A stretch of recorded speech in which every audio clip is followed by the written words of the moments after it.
Ang pagdating ng anak ng tao ay tulad sa pagdating ng baha noong panahon ni Noe. Nang mga araw na iyon, bago bumaha, ang mga tao'y nagsisikain, nag-iinuman, at nagsisipag-asawa hanggang sa pumasok si Noe sa barko. Hindi nila namamalayan ang nangyayari hanggang sa dumating ang baha at tinangay silang lahat. Gayon din ang mangyayari sa pagdating ng anak ng tao. Sa panahong iyon, may dalawang lalaking nagtatrabaho sa bukid. Kukunin ang isa at iiwan ang ikalawa.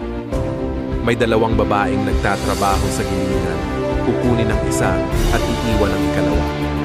Kaya't maging handa kayo dahil hindi ninyo alam kung kailan darating ang inyong Panginoon. Tandaan ninyo ito. Kung alam ng may-ari ng bahay kung anong oras sa gabi darating ang magnanakaw, siya'y maghahanda at hindi niya pababayaang pasukin ang kanyang bahay. Kaya't lagi kayong maging